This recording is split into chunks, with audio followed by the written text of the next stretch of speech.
This episode from The Life of Sherlock Holmes is presented by the ICHS Radio Hour and sponsored by the ICHS Drama Club's Fall Festival of Theater.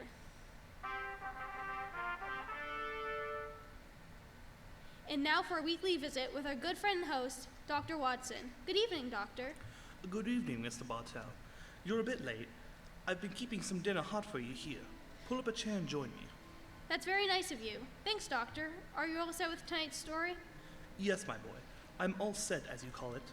As a matter of fact, I was going over my notes on the case just before you arrived. Last week, you hinted that a beautiful girl featured prominently in your adventure. That's quite right, Mr. Bartell. An extremely beautiful girl. In fact, I often used to say to Sherlock Holmes that if I'd been a little younger at the time, I might... Oh, well, you haven't come here to listen to my personal reminiscences. You want to hear the story that I call The Problem of Thor Bridge. That's what you promised us, Doctor. How did it begin? On a windy morning in October, in 1890, it was, as I was dressing, I observed how the last remaining leaves were being whirled away from the solitary plane tree which grazed the yard behind our Baker Street house. I descended to breakfast, prepared to find my companion in depressed spirits, for like all great artists, he was as easily impressed by his surroundings. But to my surprise, he was in an unusually gay mood. As I entered the room, he looked up at me, and with a smile he spoke. Good morning, my dear fellow. I hope you slept well. Splendidly. Thanks, Holmes. I'm so glad. You're very excited this morning. I think you got a new case. Am I right? The faculty of deduction is certainly contagious. Yes, I have a new case. After a month of trivialities and stagnation, the wheels revolve once more. Good. Tell me more about it. Well, as yet, there isn't much to tell. Have you ever heard of Neil Gibson? Neil Gibson. Oh, yes. Something to do with gold mining, hasn't he? A great deal to do with it, my dear fellow. In fact, he's considered the greatest mining magnate in the world. About 5 years ago, he bought a large estate in Hampshire. Perhaps you've read of the tragic death of his wife. Oh, yes, of course. I remember the case now. She was murdered by a jealous governess who was in her employ, wasn't she? That point will be decided when the lady in question, Grace Dunbar, I believe her name is, comes up at the forthcoming Winchester trial. In any case, it's hard to see what I can do for my client at this late date. Your client? Oh yes, I forgot I hadn't told you. I'm getting into your evolved habit of telling a story backwards. You better read this letter. Came in this morning. Let's have a look. Dear Mr. Sherlock Holmes, Miss Dunbar is innocent. I can't see the finest woman in the world go to her death without doing everything possible to save her. I shall call at you at 10:30 tomorrow morning to discuss the matter. Yours faithfully, Neil Gibson. Good gracious me. There you have it, Watson. That is the gentleman I await. Do you know anything about his dead wife? Only what I've been reading in the papers. Apparently, she was past her prime, which was the more unfortunate as this Miss Dunbar, who superintended the education of 2 young children, is reputed to be a very attractive young lady. The eternal triangle, eh? Well, where did the murder take place? On Gibson's estate in Hampshire, his wife was found dead on the grounds nearly half a mile from the manor house. Late at night, clad in her dinner dress, with a shawl over her shoulders and a revolver bullet through her brain. Any weapon found near her?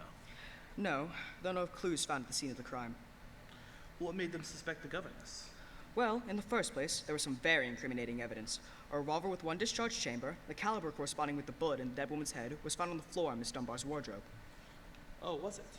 Pretty damaging evidence, Holmes. So the coroner thought. And to make the case even stronger against Miss Dunbar, the dead woman had a note on her making an appointment at that very spot, and the note was signed by the governess. It seems obvious that the girl's guilty, and the motive clear. Mr. Gibson would be a great catch for a young girl. Love, fortune, power, all dependent on one life. Possibly, Watson, but circumstantial evidence can be very misleading at times.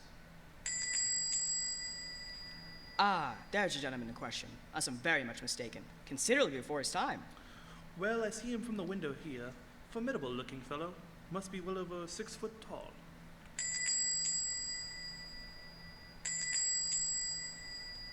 Judging by the way he's wrenching at that doorbell, he's a man with a violent temper. Miss Hudson's opening the door for him now. Ah, meet him on the stairs, will you, old chap? It'll save Mrs. Hudson a journey. Right you are, Holmes.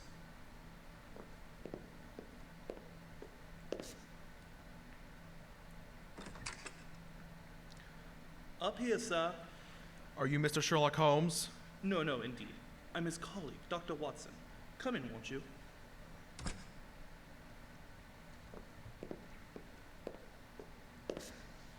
Mr. Neil Gibson, I presume? That's right. So you're the great Sherlock Holmes, huh? The adjective is your own, Mr. Gibson. Sit down, won't you? By the way, you may speak quite freely in front of Dr. Watson. Well, I may as well begin by telling you that money means nothing to me. In this case. You can burn it if it's any use to you in lighting the truth. Miss Dunbar is innocent, and it's up to you to prove it. Just name your fee. Mr. Gibson, my professional charges are on a fixed scale. I don't vary them, except when I omit them altogether. Very well. I imagine that you read the newspaper's reports of the coroner's inquest? Yes, very thoroughly. I don't see that I can add anything that'll help you, but if there's any questions you'd like to ask, I'll answer them. Well, thank you. First, what were the exact relations between you and Miss Dunbar? I suppose you're within your rights in asking such a question, Mr. Holmes. We will agree to suppose so, shall we? And I can assure you that my relations with Miss Dunbar were always those of an employer towards a young lady whom he never conversed with or ever saw, except in the company of his children. Oh, I'm a rather busy man, Mr. Gibson. I have no time or taste for endless conversation. I wish you good morning. What the devil do you mean by this, Mr. Holmes? My dear sir, the case is difficult enough without your giving me false information. Meaning that I lie, sir? I was trying to express it as delicately as possible, but if you insist on the word, I won't contradict you. Why, you confounded! Don't be noisy, Mr. Gibson. Please, don't be noisy. I find that after breakfast, even the smallest argument is unsettling. I suggest that a stroll in the morning air and a little quiet thought will be greatly to your advantage. I suppose I can't make you take the case, but you've done yourself no good this morning, Mr. Holmes. I've broken stronger men than you. No man ever crossed me who's the better for it.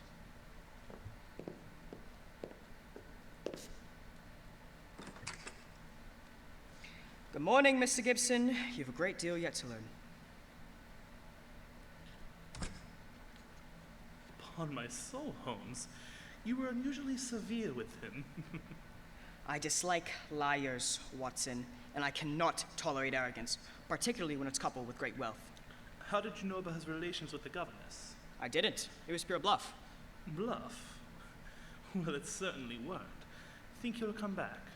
Oh, of course he will. He needs my help too badly. He'll probably change his mind before he's halfway down the stairs. Come in. Ah, Mr. Gibson. Just saying to Dr. Watson, I was certain to be back.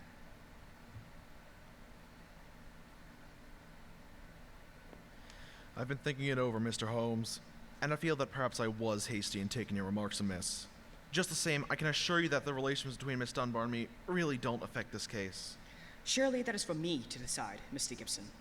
You see, Mr. Gibson, my friend is like a doctor. He wants every symptom before he can give his diagnosis. Fire away, Mr. Holmes. What is it that you would like to know? The truth. I can give it to you in very few words. To begin with, I met my wife when I was gold mining in Brazil. Your wife was Brazilian by birth, wasn't she? Yes, doctor, and very beautiful. Well, to make a long story short, I fell in love and married her and brought her to England. After a few years, I realized that we had nothing, absolutely nothing in common. And then, I suppose, this young governess, Miss Dunbar, arrived on the scene. That's right, Mr. Holmes. Well, the story should be obvious too from there. You fell in love with this girl, I suppose, sir? Who could help it? Did you suggest marriage to her? Yes, though I knew my wife would never divorce me. I see. Then you made an utterly insincere proposition to her. Now look here, Mr. Holmes. I came to you in a question of evidence, not of morals. I'm not asking for your criticism. It's only the young lady's sake that forced me to touch your case at all. Now, tell me, sir, what is your own opinion as to Miss Dunbar's guilt? It's very strong against her, I can't deny that. One explanation of the tragedy did come into my head, Mr. Holmes. I give it to you for what it's worth. Do continue, Mr. Gibson. My wife was bitterly jealous. She was half crazy with hatred. She might have planned to murder Miss Dunbar, or, we'll say, to threaten the girl with a revolver and so frighten her into leaving us. There might have been a struggle in which the gun exploded and gone off and shot my wife who was holding it. Well, that possibility has already occurred to me. It's the only obvious alternative to this deliberate murder. The revolver, Holmes. It was found on the floor of the governess's wardrobe. Mr. Gibson, I should like to examine your house and the scene of the murder as soon as possible. Certainly, Mr. Holmes. Sergeant Coventry of the local police is still down there. He'll give you any help you may need. Excellent. Watson, old fellow, the timetable. We're catching the next fast train to Winchester.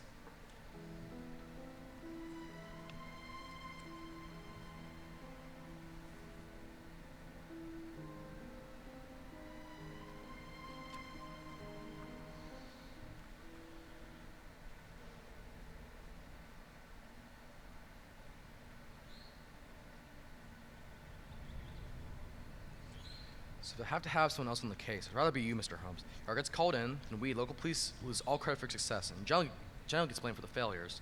I heard you play straight. I need not appear in the matter at all, Sergeant Coventry.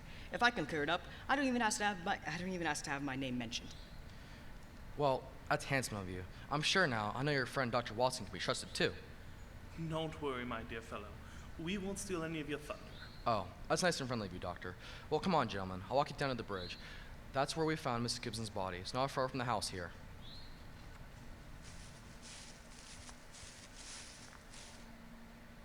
Yes, Sergeant. There's a question I'd like to ask you. A question I want to ask anyone else. Then please ask it. Don't you think there might be a case against Mr. Gibson himself, sir? I've been considering that possibility. That there, Miss Dunbar isn't all right, if you ask me.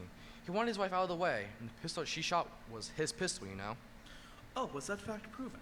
Yes, Doctor. It was one of the pair that he had. One of a pair. Where's the other? Well, Mr. Gibson had a lot of firearms. We never quite matched a particular pistol, but the box was made for two. Well, if it's one of a pair, surely you'd be able to match it. Well, we'll have them all laid out at the house if you want to look them over. We'll do that later.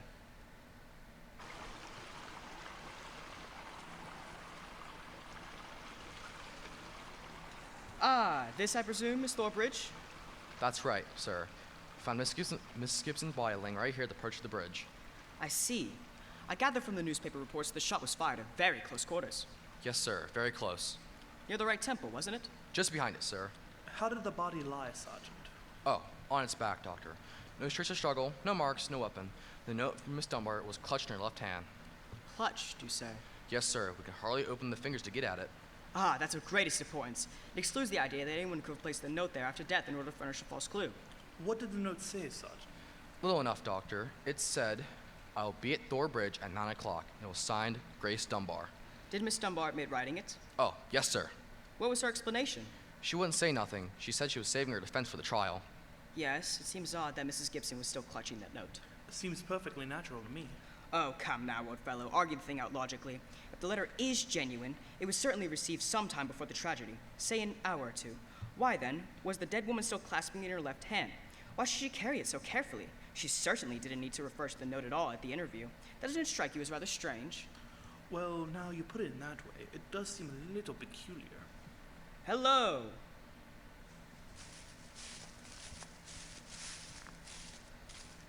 Did you notice this, Sergeant? Oh, you mean that chip out of the stone on the other side of the parapet of the bridge, sir? Yes, I noticed it. Didn't think nothing of it, though. Not a very large chip. Yes, but it's been done recently. Notice how the stonework is white just here. It took some violence to do that. Hand me your cane, Watson, will you? Here you are. Thanks. Yes, it was a hard knock. In a curious place, too.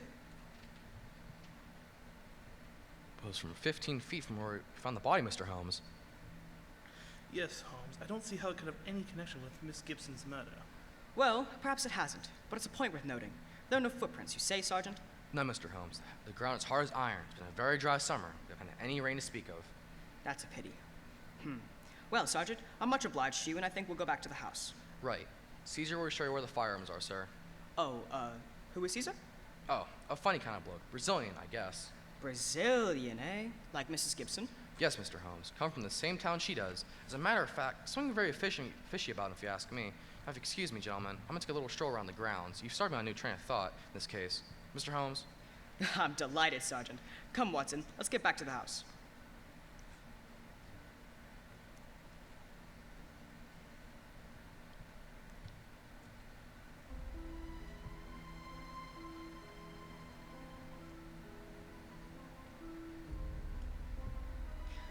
I see.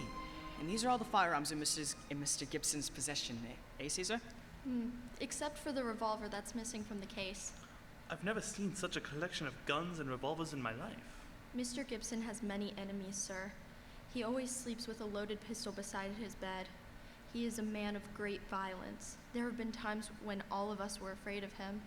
Did you ever witness physical violence towards Mrs. Gibson? No, sir. I cannot say that I have, but I have heard him say many terrible things to her. He would taunt her in front of us servants. I have heard him do it many times. Thank you, Caesar. That will be all.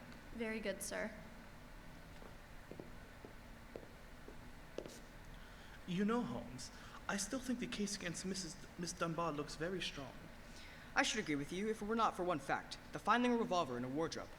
Upon my soul, Holmes, that seems to me the strongest evidence of all.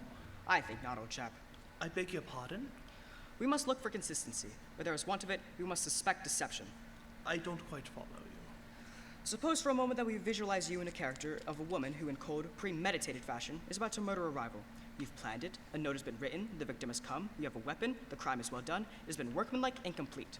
Do you mean to tell me after carrying out so crafty a crime, you'd be so stupid as to forget to fling the incriminating revolver to the bottom of the stream? Or perhaps in the dense reeds that borders? Would you carefully carry it home and put it in the first place that would be searched, your wardrobe? Well, perhaps in the excitement of the moment. No, my dear chap, I won't even admit that's possible. When a crime is coolly premeditated, then the means of covering it are coolly premeditated also. Well then, if Miss Dunbar didn't shoot Mrs. Gibson, who the devil did? I hope I can give you the answer to that question, Watson. We made one further visit. Oh Lord, where are we going now? To prison, old chap. Prison? Yes, we're going to Winchester Prison to call on Miss Dunbar. I'm certain that the key to this strange mystery lies in her hands.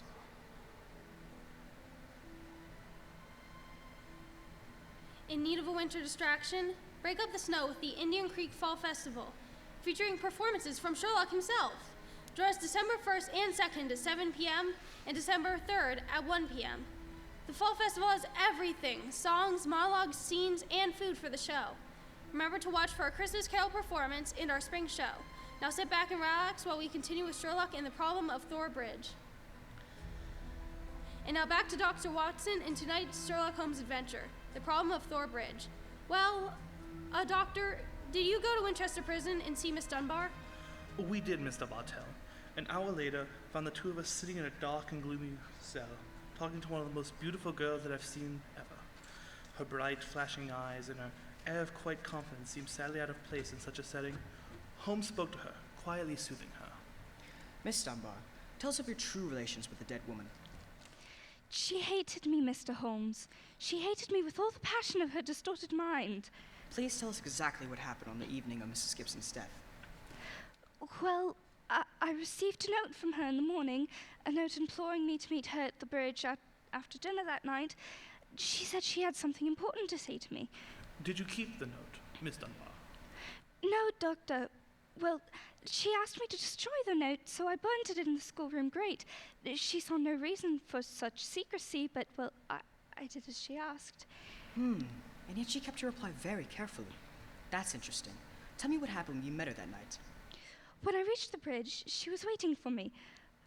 I won't tell you what she said, but she pulled out her whole wild fury and burning horrible words. I did not even answer. I couldn't. It was dreadful to even look at her. She was like an insane woman standing there screaming disgusting insults at me.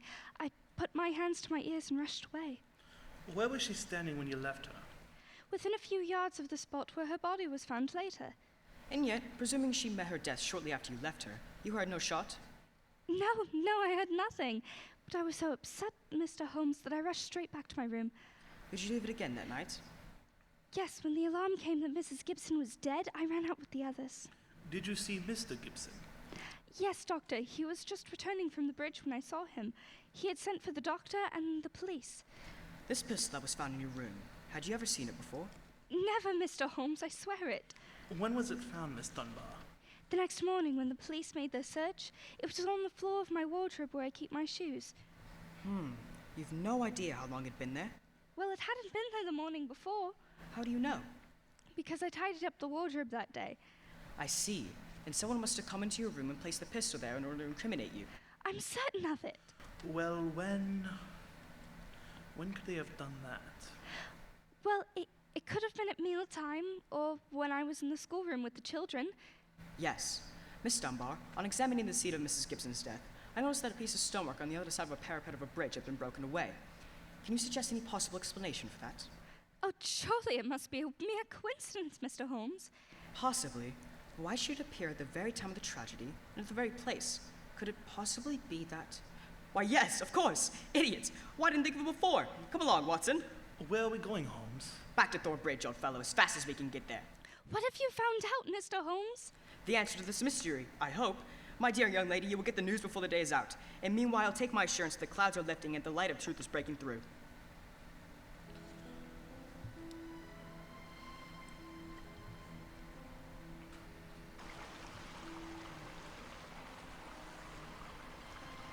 Well, Mr. Holmes, back here so soon. What have you found out? Tell you in a few moments. You got my message? Yes, here you are. A ball of twine. What are you looking for? I can't imagine. You'll soon see, Sergeant. Watson, I have some recollection that you usually go armed at these excursions of ours. Yes, I'm carrying my revolver. Why? Give it to me, old chap, will you? Thanks. I believe your revolver may have a very intimate connection with the mystery we're investigating. You're joking. No, Watson, I'm very serious. We have a test to make. If the test is successful, Miss Dunbar will be free before nightfall, and the test will depend on the conduct of this revolver of yours. I take the precaution of unloading it. Uh-huh, there we are. Now, Sergeant, ball of twine, please. Wish I knew what you're up to, sir. I tie one end of the twine, like this, to the handle of the revolver. So, Sergeant, see if you can find me a heavy stone, will you? Right you are, sir. Holmes, what are you doing? Trying to reconstruct the killing of Mrs. Gibson. But you've seen me miss the mark before, Watson. I have an instinct for such things, and yet sometimes it's played me false. It seemed a certainty when it flashed across in my mind in Miss Dunbar's cell. But one drawback of an active mind is that one can always conceive alternative explanations which would make our scent a false one. And yet, oh well, we can but try. Here's a nice stone, Mr. Holmes. Thank you, Sergeant. Now, I tie one of the stone to the twine like this. Uh-huh. Wait a minute. Like that. Splendid. Sergeant, will you please take this stone and stretch the twine across the parapet of the bridge there, so the stone will swing just clear of the water on the other side of the bridge? Right you are, sir. I'll stand on the spot where Mrs. Gibson's body was found. That's it, Sergeant. Over the parapet. All set, Mr. Holmes. The stone is swinging about 8 feet above the water. Splendid. Now, Watson, watch closely. I raise the revolver to my head. Careful, Holmes, careful. Don't worry, old chap. It's not loaded. Now, let us imagine I am the late Mrs. Gibson. I raise the revolver to my head and fire it. Instantly, my fingers release their grip and...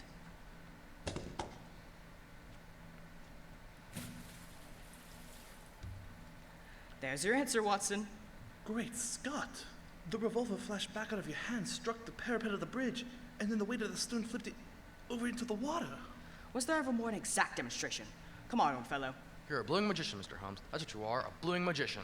Look at that. There's a second chip on the stonework of the parapet here. Same size as the first. Then the murder of Miss Gibson? Wasn't a murder at all. It was suicide. What? We can follow the various steps quite clearly. A note was extracted very cleverly from Miss Dunbar. After discharging one of the cartridges, which she could easily do in the woods without attracting suspicion, she then went down to the bridge where she contrived this exceedingly ingenious method of getting rid of her weapon. When Miss Dunbar appeared, she used her last breath in pouring out her hatred, and then, when the girl left, carried out her terrible purpose. Then, the missing revolver. You'll find it with the aid of a grappling hook at the bottom of the stream, and also the stone of the string, which with this vindictive woman attempted to disguise her own crime and fasten a charge of murder on an innocent victim. Yes, Sergeant. And don't forget, while you're at it, that's my revolver down there, too. Oh, don't worry, Doctor. I'll get some grappling hooks right away. I must say, Holmes, you've solved this case brilliantly. Quite brilliantly. I disagree, old chap, and I fear you will not improve my reputation by adding the case of Thor Bridge mystery to your logs. Oh, nonsense, but that's ridiculous. Oh, no, it isn't, old boy. I've been sluggish in my mind, and not wanting that mixture of imagination and reality which is the very basis of my art. I confess that the chip in the stonework was a sufficient clue to suggest the true solution, and I blame myself for not having attained it sooner. Well, Holmes, personally, I agree with the sergeant's opinion of you. Oh, what was that, old fellow? You're a blooming magician, Mr. Holmes. That's what you are, a blooming magician.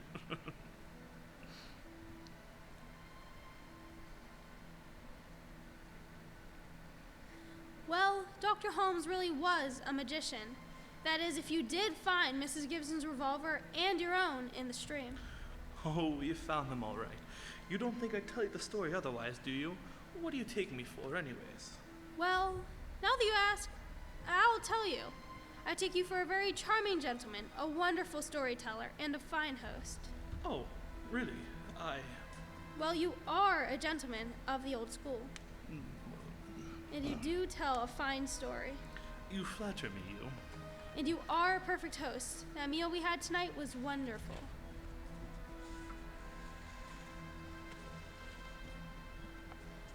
Our cast featured Casson Stern as Sergeant Coventry. Veronica Diaz as Miss Dunbar. Gavin Reinhart as Neil Gibson. Kat Eisnicker as Sherlock Holmes. Angelo Del Guzzi as Watson. Ezra Dennis as the announcer. And Shiloh O'Connell as Caesar. This production was directed by student Abigail Zinsmeister and assisted by Ava Christian, who is also our understudy. We would like to thank Mr. Michael Miner and Bobby Zinsmeister for their work with the sound.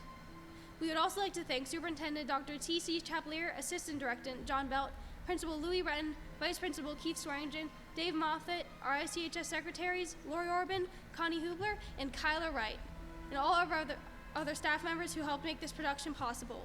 We would like to give one final thank you to Mr. Zinsmeister for making it possible for our drama club to do productions such as this one.